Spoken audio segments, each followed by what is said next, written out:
Okay, well, give me the cue, I'll start. Go ahead. Okay, everybody, good morning to all. Welcome to our virtual annual meeting and Members Day 2020. Now, what a great way to start the day with the presentation of Dr. Lata McGinn today, right? It was amazing. I like the fact that this stop, relax, recharge, and go back again. But my name is Emilce Cacase, and I am the co-chair of the Global Business Council for HEAR. Today, I want to thank our sponsors, and I will be giving the name, and I will give you some time for you to introduce yourself. Let's start with Clancy Relocation and Logistics. If you want to unmute yourself and introduce yourself. Hi, thank you, Emmy. Hi, my name is Elizabeth Doman, and I'm here representing Clancy Relocation Logistics. Seated next to me is Reed Whitmore, Regional Sales Representative. For those of you who haven't met Reed yet, Reed has about 25 years of industry experience and is known to go the extra mile to ease customers' concerns and stresses about moving. And this year, even more so. We're here first and foremost through our sponsorship to say thank you to each and every one of you that have referred us, our moving company, to your family, friends, and your clients, or hired movers yourselves over the years. We value and appreciate our longstanding relationship with the Hudson Gateway Association of Realtors. And this has been an unprecedented year in terms of the sheer number of people that have had the urgent need to move. In July alone, we had over 750 individuals contact us interested in moving.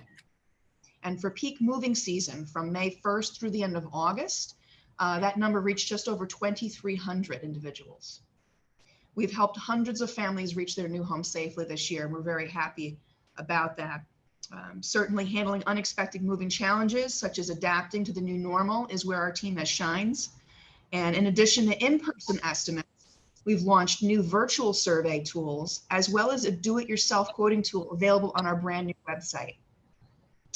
Our team has earned hundreds of new reviews, averaging from 4.8 to 4.9 stars across several locations throughout the Hudson Valley, including Fairfield and Litchfield in Connecticut.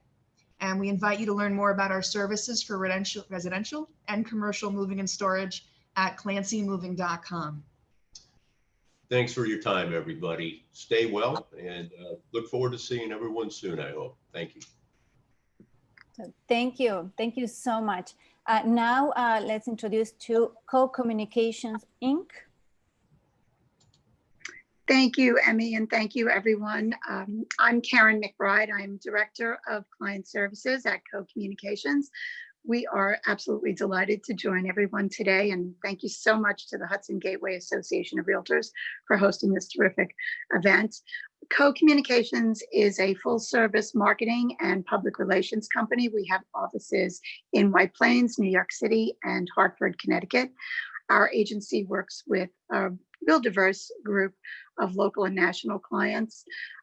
Just an example, in addition to real estate, we have commercial and residential clients.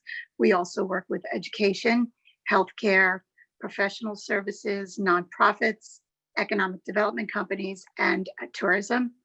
Our services include strategic marketing plans, creative services, brand identity and logo development, public relations, speaker programs, social media, and website development. Our tagline is "Make yourself perfectly clear," and we think that is more important now than ever before. And in fact, our CEO, Stacey Cohen, is presenting today, this afternoon. She'll be talking about how to be your virtual best. So that will include tips and strategies for getting your message across and looking your best on Zooms and webinars when you do it. So again, thank you all so much. We're just delighted to be here, and we look forward to a great program. Thank you so much. Next, we have Mark's Inspections. Good morning. Good morning. My name is Mark Akjar from Mark's Inspections. We're a tri-state home inspection company throughout the tri-state area, New York, New Jersey, and Connecticut. We have great inspectors working 7 days a week, 365 days a year, provide great inspections for every client, every time. And thank you very much so much for having me. Thanks, guys. See you soon. Thank you so much. And last but not least, we have National Tenant Network. Hello, I'm Elizabeth with National Tenant Network, and thank you to the Hudson Gateway Association of Realtors for having us and organizing this event. We are a nationwide company specializing in tenant screening. Our headquarters is in Oregon, and we have multiple offices across the country. Our local office is in New Jersey, and we specifically handle New York, New Jersey, Pennsylvania, and Delaware. As you may know, there are many federal, state, like the New York Housing Stability Tenant Protection Act that passed last year, also local laws for those agents and brokers working in New York City. So it's really important to know what those laws are, and it's important for us to operate in the area that we're servicing to better assist you. Also, it's important to know what is reportable in the area. Our reports do help with fair housing compliant. We also give full disclosure via consent on the applications and also on adverse action letters. We also help our customers develop company policies so that they can remain consistent across the board when it comes to fair housing and provide the same opportunity for all to apply for rentals. But we essentially provide quality reports and also help with compliance to mitigate the risk that exists with doing rentals. With the pandemic and the laws that seem to be changing quite frequently, quality screening is more important than ever before. So please feel free to reach me. I have my phone number and my email address. Hope you have a wonderful event. Thank you for having us. Thank you so much. Thank you to all our sponsors. We are very grateful to you.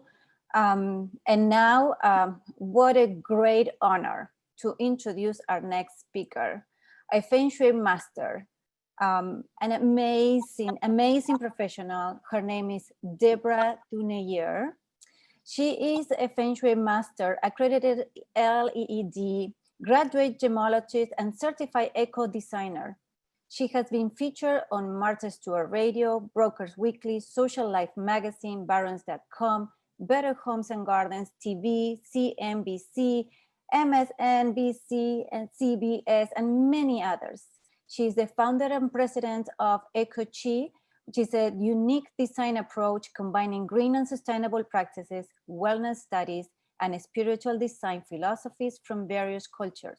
I also want to mention that Deborah is an experienced broker. She has sold luxury residential properties in Manhattan for Corcoran in the past. And so with that, Deborah, again, what a great honor. We're so grateful to you. Thank you so much for being here. And I'll leave you, give you the floor, virtual floor. Thank you. Thank you so much, Emmy.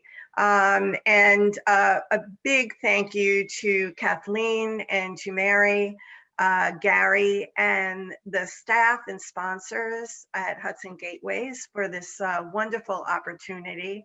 I'm absolutely thrilled to be here and to share a secret. Every space has a life of its own. Did you know that? As you walk in and out of properties, I do believe that there are some properties you walk in and you feel something. I saw it with my own buyers when I was working in Manhattan for Corcoran, which was the beginning of this part of my journey. And people would walk in and they would say, I think I saw enough, bye. But they just walked in. And here was a property, I remember a townhouse on Carmine Street in the Village. I mean, it was priced so well, but just walking in, they got this feeling and they ran out. And then there were those apartments that were typical Manhattan little white boxes. One was completely overpriced. And I remember a buyer walking in, sitting down on the couch, making reservations for dinner. I mean, he felt really comfortable there. And then he looked up and he noticed the wallpaper. And he said to me, I think this apartment is it. That wallpaper reminds me of the couch that my wife loves. This is it. Overpriced and everything. So certain properties make us feel a certain way. And there is, we all know there's an emotional component to a sale or a rental. But sometimes we're not really sure why there is an attachment. Maybe not so much like my buyer who was able to express, oh, I really love this because of the wallpaper. So right now I'm going to share my screen and just make this a full view for you. And there we go. So designing the human experience. Life is lived the way it is designed. And that is the belief in Feng Shui. It is the belief in other ancient wisdoms like Vatsu, which is from India, or Mayan cultures from around the world. There are many different cultures that we're going to kind of touch on, but at the base of it, what we're going to see is that there are similarities in all of them and how they affect us. So Eco-Chi is eco-friendly and also represents the vital flow of energy, which in Feng Shui is called Qi, which could also be Qi.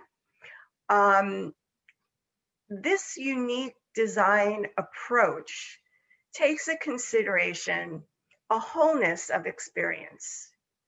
If we are in a space that is designed well and sustainable, then it in fact takes care of us. And there was a study done by the Pattern Mapping Institute, and they studied LEED buildings, which are leadership in energy and environmental design. So they're sustainability rated as either sustainable or platinum or silver or gold. And these very, very energy efficient and green and sustainable buildings had a lot to say about where we were going in our future and taking care of our environment and the planet. However, what they noticed was that over time, these buildings sometimes became less and less green and sustainable. And why was that? So then they studied buildings that were LEED, and also they happened to have won awards in architecture and beauty and design. The buildings that were beautiful remained green and sustainable. Why is that? It's because the human interaction with the building, they felt taken care of by the building, and its beauty was a constant reminder of that. And so they took care of the building as well. So the building took care of them, they took care of the building, and that was the cycle. Eco-Chi blends three core principles. It is sustainable practices, and a lot comes under there these days. Environmental psychology, or how a space makes us feel. And also classical Feng Shui, which, as Emmy said in the introduction, I am a Feng Shui master. I studied with 5 masters of Feng Shui, as well as a Taoist priest. And with our design system, we also work on properties that are influenced around the world by different cultures and different ancient cultures. And I'm going to show you what that all means. One of the core principles is bringing nature indoors. And I was just reading an article this morning that was talking about how we need to bring green into our living spaces during this very, very critical time in our history and in our lives. This contact with a life force, no matter how small your apartment is or how small your property is, if you are indoors and you're in a studio apartment, a green plant is going to add this life force. The color green is restful for your eyes. And so you're spending all of this computer time and Zoom meetings and things like that. Take a 2-minute break and look at the greenery, and it is the color that rests our eyes the most. It also cleans our air. So it's a natural air filter. There are so many advantages of this. The green wall that you're looking at right now was the first green wall indoors in Harlem that was designed by Ecochi. And it was 17 feet long, and it was a huge success as people in the neighborhood would come and see it. And this was in Harlem, the first indoor green living wall. Balancing art and science is the advantage, or it is the POV or the actual point of view where my team is led. It is not only do we have a beautiful art wall in this boardroom, which is in Manhattan on 6th Avenue, but it was designed with the pattern that is seen in the leaf. So we're taking nature, and this is called biomimicry. It is our relationship with nature, and bringing in these beautiful leaves that are magnified. This is actually photographic art, but the proportions, the mathematics of the pattern that you see are the mathematics of life. And so when somebody walks in and they see this, automatically that part of the brain fires up that recognizes it, and they really feel at home. I remember the CEO saying to me at the time, she said, you know, Deborah, my staff knows that this was a construction company, by the way, and she said, you know, we're sitting down in the boardroom and we're signing a deal, but everybody in that room knows that there is always something bigger because we are in the room that surrounds us with the patterns of life. Every space has a life of its own. So by bringing in shape, color, and materials, products with purpose, where everything is chosen for a reason, actually impacts our experience of the space. So there are 5 elements to Feng Shui, but these elements also show up if you're looking at a Native American Indian medicine wheel, when you're looking at Vatsu from India. Different cultures, you will see a pattern of how they pick up on the same elements. So I'm going to show you now in nature what the 5 elements of Feng Shui look like. And keep in mind that this is also the same 5 elements that are used in traditional Chinese medicine, a lot of the alternative medicine that we're using, or integrated medicine that we're using. Acupuncture, acupressure is all based on these 5 elements. And the first we're going to talk about is fire. Fire is all about passion. If you think about the heart, right? This fiery red, and it makes us feel a certain way. In this country, red is associated with stop. It could be associated with emergency exit. It's associated with love. Anything that is very fiery in emotion will come from this color, and that it does affect how it should be used in a space, and how it makes people feel. The second element is wood. And wood energy is a rising energy. Fire represents the season of summer. Wood represents the season of spring.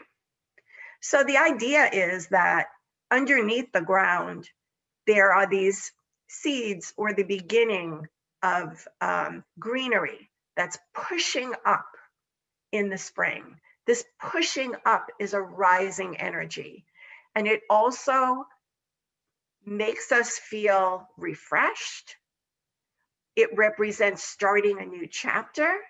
Maybe we're all ready for that right now. So surround yourself with some rising energy as we go into the winter months, and it really, will make you feel refreshed, renewed, a chance to start anew. The next element is earth. Earth is very grounding. It can be represented by mountains and a variety of different colors, including yellow. And it makes us feel like we have the ground beneath us. It supports us in a very, very special way. The energy of metal. Metal can be represented by metallics. Metal is a late summer season where Earth comes right before that. So it's an earlier summer, and then we go into late summer as a metal energy. And it is also represented by the color white. And as you can see, some of the soft curves, circles and arches are also representative of this energy, another energy of life. Water energy. We are approaching the water energy season of winter. Winter is dark. It is deep. We tend to go within when we are in a winter. Think about lying on your couch, reading a book, sitting by the fireplace, thinking, maybe thinking too much, too deep. And so those energies need to be balanced. So maybe you bring in some of that wood energy so that it influences you, sucks some of the water out, and then presents itself so that you can have a more even keel emotionally. These all affect us in our spaces. It's also represented by the color black and very, very dark colors, like this dark blue. So I created this little energy criteria guide so it can be more tangible. Earth in architecture, if you take a look at this illustration or image, it looks very grounded, almost mountainous. The earth shape is going to be a square. And in squares, when you bring that into a property, you're bringing in earth energy. So here you see a way that design can be used very purposefully to influence how we feel in a space. So you can see the colors there as well as the shapes and forms. Fire energy, if you look at the architecture example here, you see these triangular pointy shapes or almost like a flame. This triangle represents fire energy, as well as those bright colors like the one I showed you in nature. And metal. Metal is curved and soft and round, arches, and the color white, gray, any pastel or any metallic will have that kind of an energy. Wood. Wood is this rising energy and renewal. Now you're all experts in this.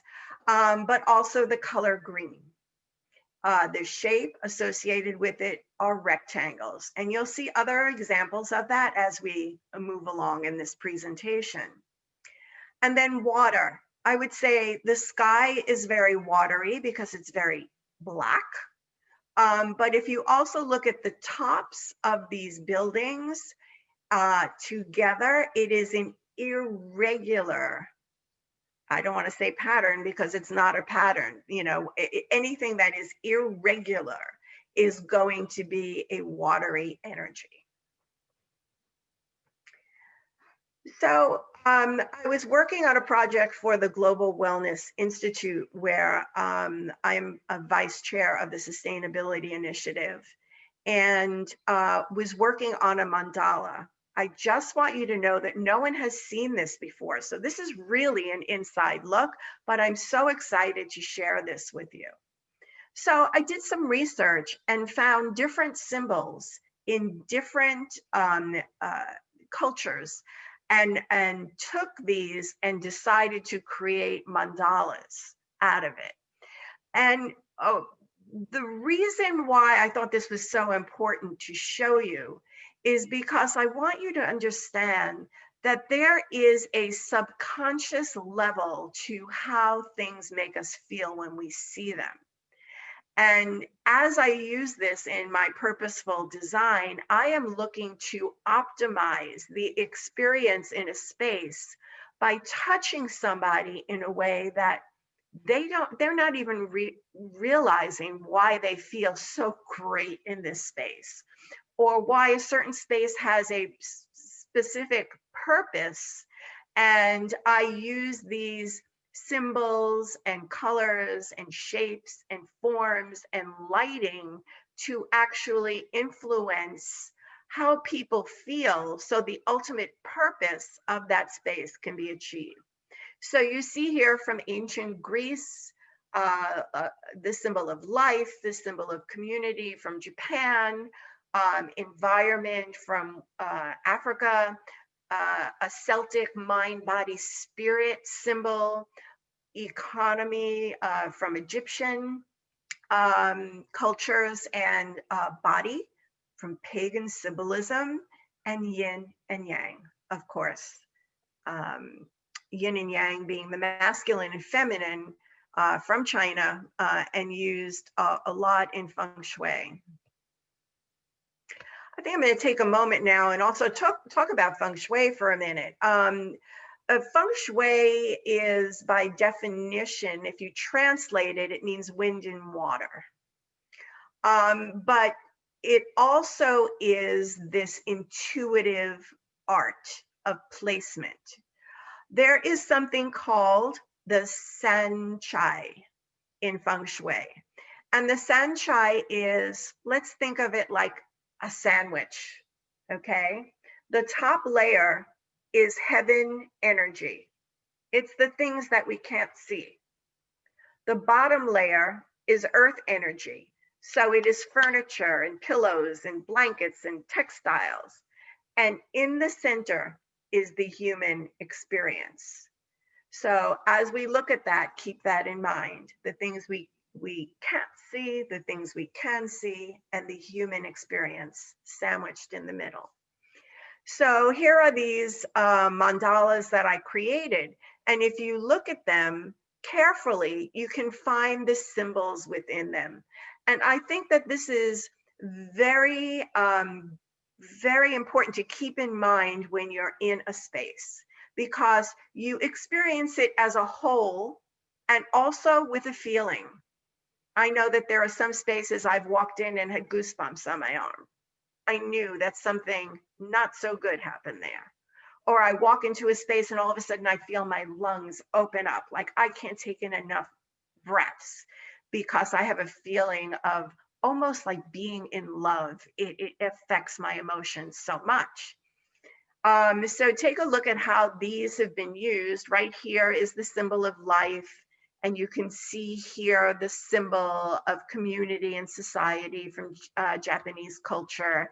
And environment is done in this area here. Just a little piece of the puzzle, but it's there. And our brain when you're familiar with that culture, just lights up in that part of our brain and recognizes it. And it gives us a feeling of being home. From the Celtic cultures, you can see it right here, going around in this mandala. Easy to find economy here, and then body in this area here.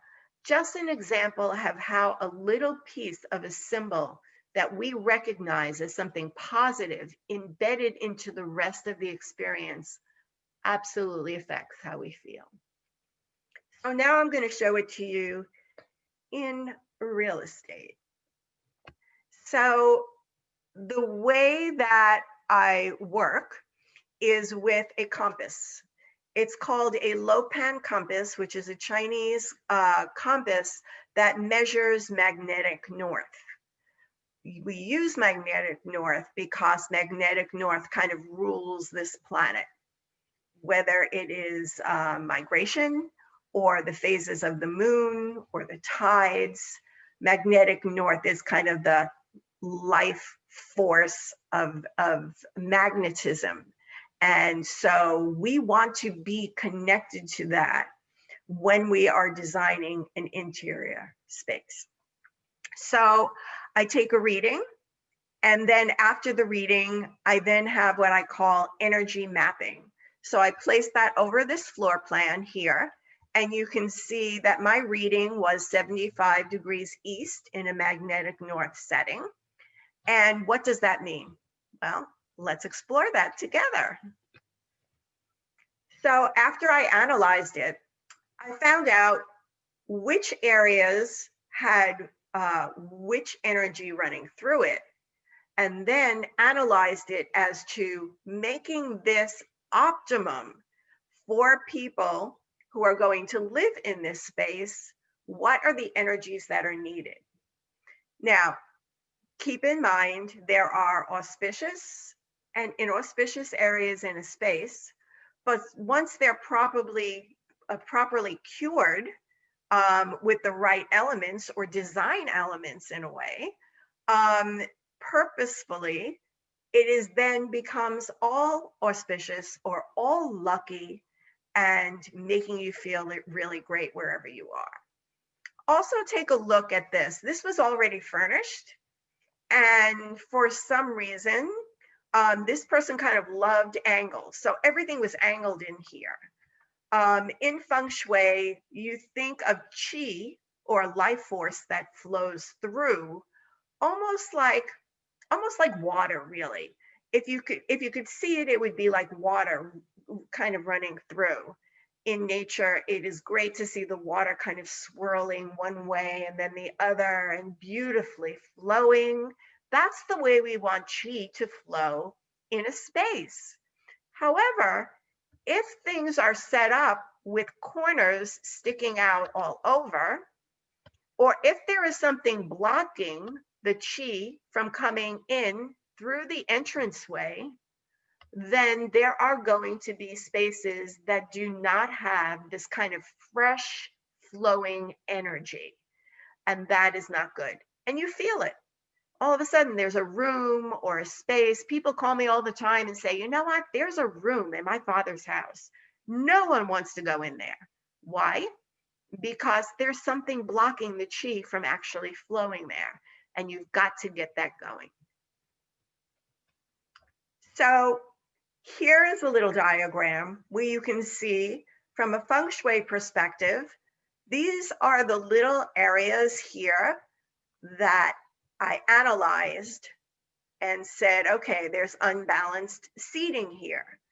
So that means that someone is going to sit in maybe in this bench-like area and feel like they're not an individual. They're not in a power position. They don't feel strength at that table. And maybe everybody else at that table, wow, they can be really feeling individual. They can feel stronger. I once had a call from a mom, and she said that, you know, her child just takes over everything at dinner. And it's like, where is he sitting? he was sitting in the power position, the head of the table, in control of everything, able to see who is coming and going here, which makes it a power position. And oh my God, we had to move him. So we're looking for a flow. So I took this arrangement and rearranged it. This is more of a feng shui correct with her furniture, switching out that bench so that everybody could be on an even footing at that table. And also ending those sharp, what we call in feng shui, poison arrows. You know, this kind of 90-degree angle that's kind of pointing at you. And instead, there is this beautiful flow of energy that goes everywhere. And this is what it looked like when it was redesigned. It needed some wood energy. So you see the plant here and the green pillows, but in a very, very subtle way, the window coverings are like tall rectangles. It needed wood energy, and that was another way of bringing it in. And to double that energy, this mirror here reflects it. So in a high-rise building in Manhattan overlooking Central Park, I was hired to come in and consult on the feng shui of this building when it came to art selection. So here is some of the work that I did here, and it was very unique because every number also has an energy in feng shui, and that's true of many cultures. So what I did was take the energy of the number on the floor of the building and associate it with the proper energy. Now, this company had international buyers, had a lot of Asian buyers that were investing in the building. And what they were afraid of was choosing the wrong art that would give the message to the buyers that this is not a lucky building, that they should not, you know, and instead they wanted to give the message that we understand your culture. And even if you're not noticing it on a conscious level, on a subconscious level, this is an earth energy floor, and we are giving you earth energy art on this floor. Keep in mind also that every person is an energy. So people from different cultures will recognize they know what their energy is, they're going to recognize it in the building. And all of a sudden there is an emotional connection to that, just like that buyer with the pattern of wallpaper couch. Another example of that is another floor where it called for metal energy. So here are different ways to do that. The metal energy in the shape of a circle, but also in the pastel colors and touches of metallic. Also keeping in mind the existing FF&A, the finishes, and other products and materials that were chosen for this project, and how it all works together, as well as this was being shown on the wall covering that was chosen for that area. Everything counts. And here is water energy shown in different ways, one through irregular pattern, the other through color and pattern, and the third on top, just this deep, dark blue as water energy on the proper floors. I think I'll take a minute right now and just tell you about water energy in Feng Shui. Water energy in Feng Shui represents prosperity as well. So I'm going to show you this. This is the lobby of that same building. And the artwork, I worked with the artist here for this beautiful water energy artwork. Very, very important that when people came in, if they had an Asian buyer that walked in, that they would recognize that water, which would mean prosperity. Who doesn't want to, you know, purchase an apartment in a place that is saying, well, we're prosperous, you know, we're abundant, and you're investing into a building that's like that. I also worked with another artist here to do a sculpture in the entranceway. And not only was this, as you can see, a watery shape, but we also turned it into a fountain. So we have this life force and water and amazing water energy bringing in prosperity and abundance, and way to go. So that's what we have. Eco-Chi has been really embraced by the press and the media.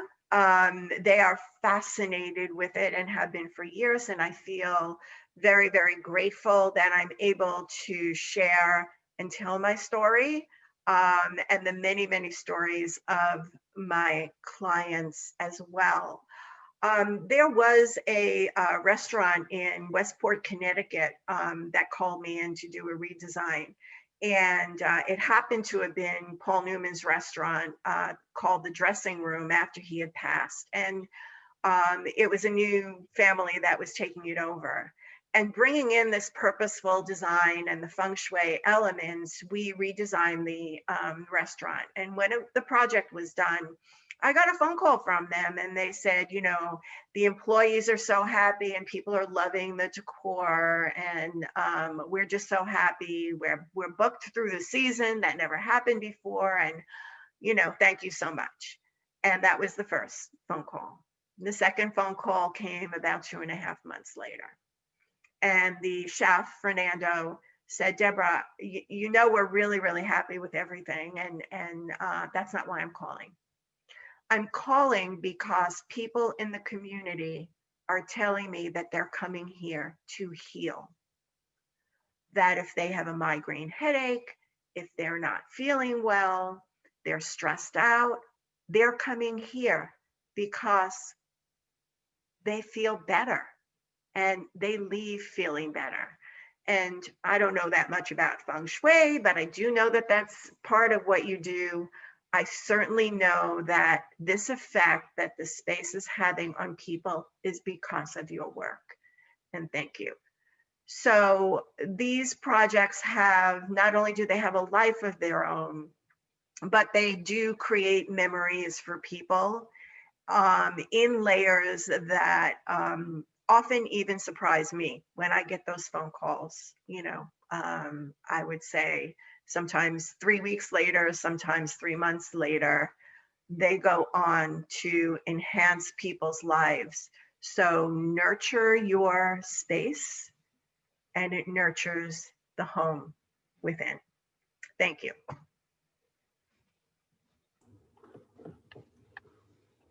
Thank you so much, Deborah. That was absolutely wonderful. Thank you. Thank you. We do have a question here. Sure. Lisa Coe is asking, what plants would you suggest for a space that does not receive good sunlight? Okay, that's a really, really good question. Well, first of all, no dried plants. Nothing that's dried, because that is considered dead energy. So make sure silks are okay. So you could decide to, you know, because again, the brain picks it up the same way as it would pick up a live plant. But as there are all kinds of plants that would be good, my favorite is to get a little jade plant, because a jade plant represents Chinese coins in its shape. They're kind of soft and rounded, and also will bring abundance to your life, whether it's health, family, love, prosperity. It represents all of this. And it also is very easy to maintain because it takes very little water. It's a succulent. So I would say a jade plant. Thank you. We have a question from Marie Graham. Please speak to mirrors in entries. Mirrors. Okay. I hear that a lot. Keep in mind that there are 5 schools of Feng Shui, and sometimes people create new ones, which means there are different rules for them. Your basic form school of Feng Shui is the base for all kinds of Feng Shui. I know that Tibetan Feng Shui uses a lot of mirrors. Mirrors are water energy. So in areas where water energy is necessary, that's really great. If you put a mirror opposite the door, it is not good Feng Shui because energy comes in through the door, hits the mirror, and bounces right back out. So I wouldn't suggest it there. Okay, thank you. Martha Larita is asking, are dried flowers also considered dead energy? It is. Do we have any other questions? I'm getting lots of people saying thank you. This is so refreshing and necessary. Fabulous. It is my pleasure. Absolutely my pleasure.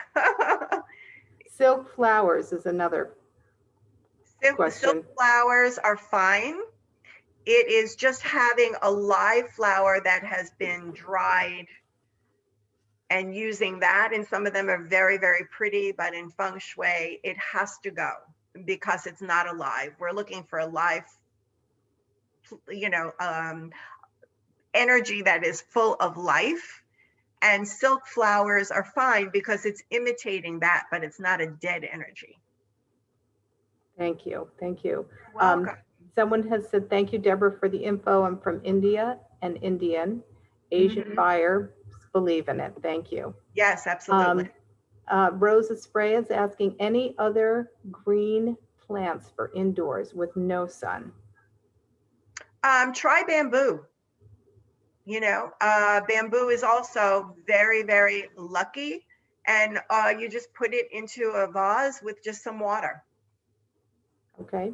I'm getting a question. What about sectional sofas with backs to a door? Very, very good. We would not like to see our backs to a door. If you have to do that, take a trifold or some kind of a room divider and put it behind you. What you want to have is support or mountain, what's called mountain energy or the black turtle behind you. I set up an office once, and it was set up where everybody's back was to the passageway. And think about it like this: we are animals, and so if we can't see what's going on behind us, we are not going to be able to focus because we don't know if somebody's going to sneak up behind us and stab us in the back. Right? So we have to be able to, the power position would be being able to somehow seeing the door.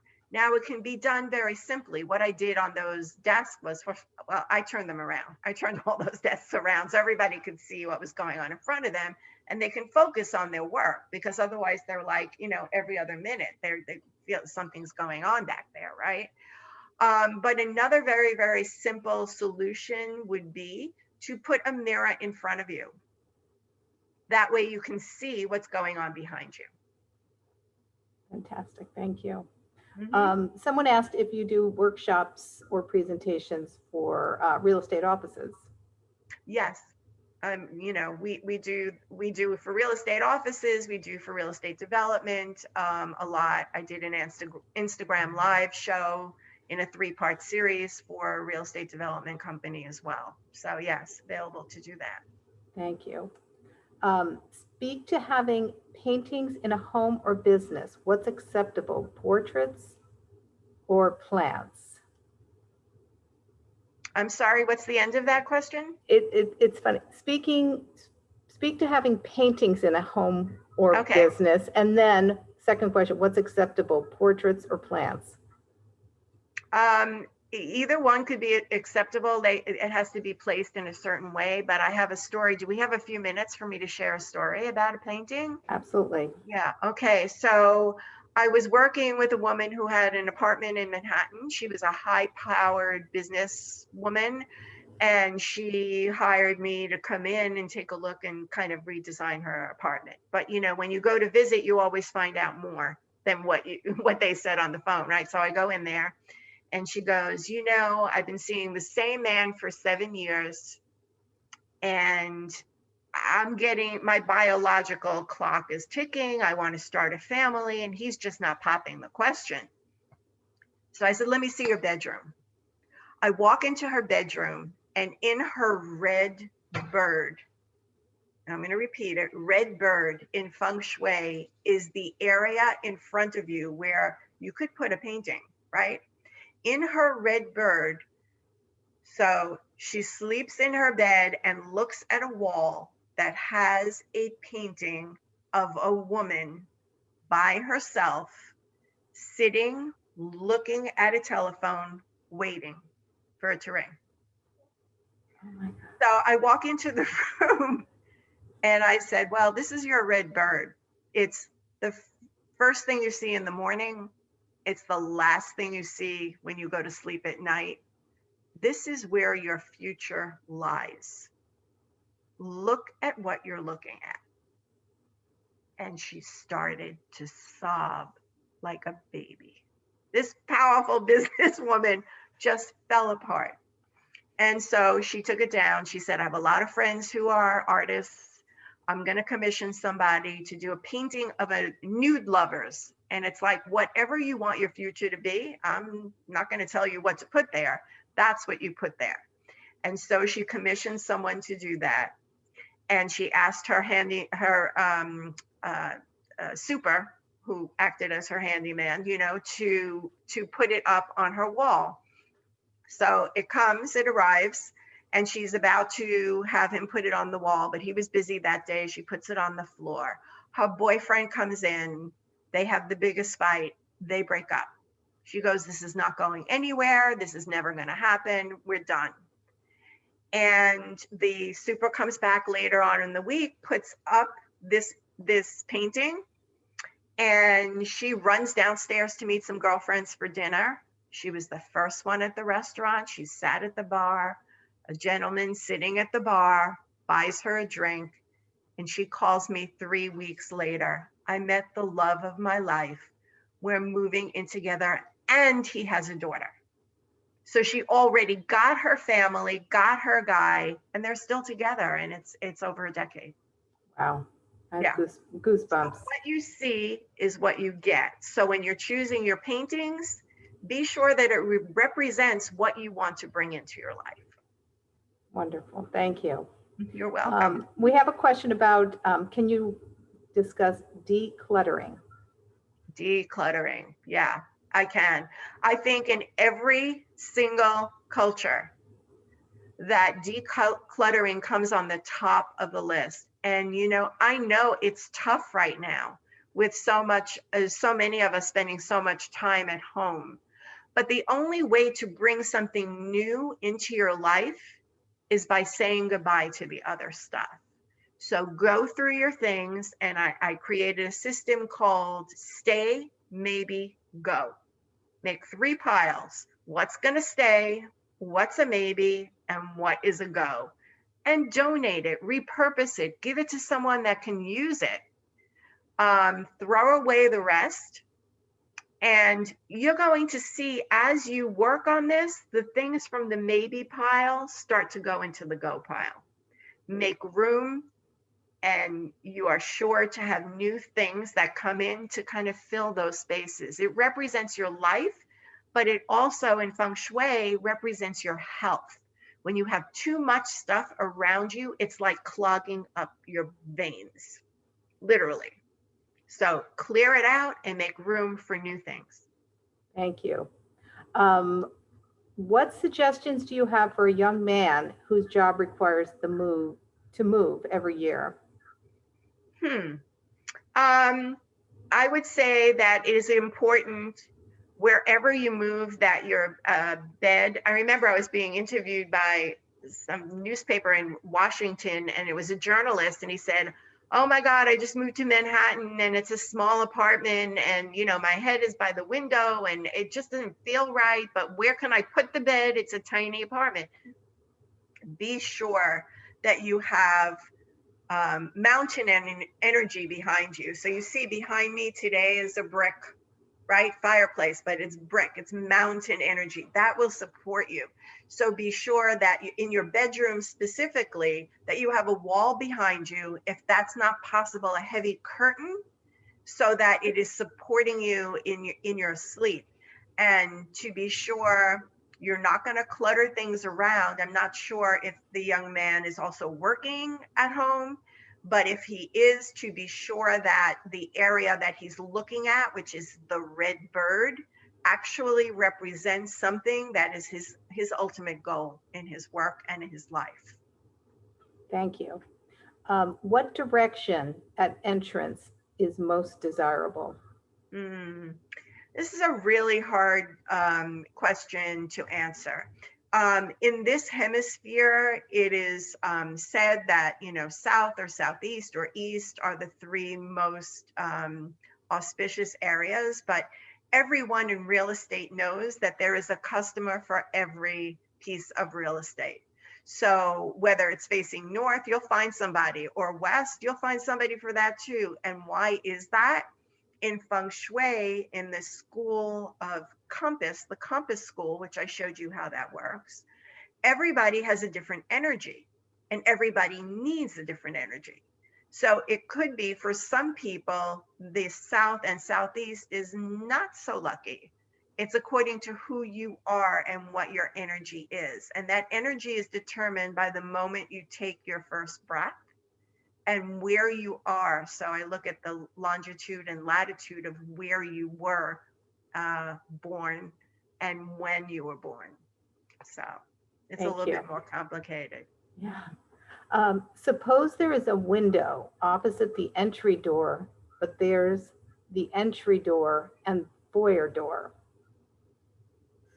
There's an entry door, a foyer door, and suppose there is a window opposite the entry door. Put a curtain on it. Okay. Thank you. You know, according to how much room there is, you know, sometimes you can put a plant there. You don't want the energy to go. Chi enters or life force enters from doors and windows. So you don't want the chi to come in from the front door, which is the major source of energy, and then go out the window. That's not a good setup. So put a curtain there or a plant. Thank you. Even better, a plant. I was asked, what about house numbers that aren't considered lucky? Is there a way to make the number more acceptable? Yeah, there is. So the number 4 in Feng Shui is an unlucky number. The way to cure the number 4 is to put the letter A next to it.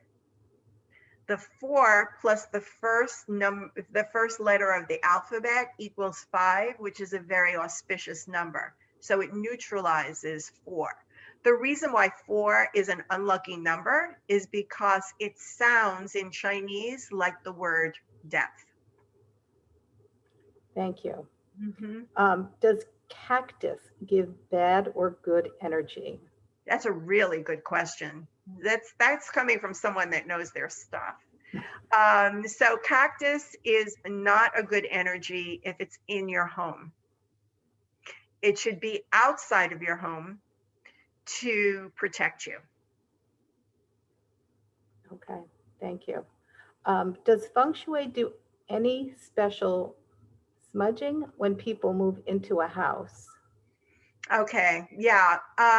Well, there are a few different layers of space clearings. And because I'm talking to real estate people, you should know sometimes bad things happen in properties, and then you get it, and you know it's time for you to sell it, and it's very hard to do that with, you know, the energies of something bad happening in that space.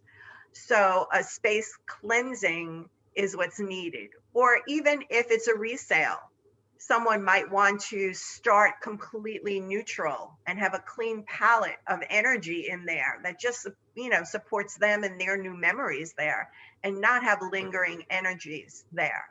So space clearing is something that should be done.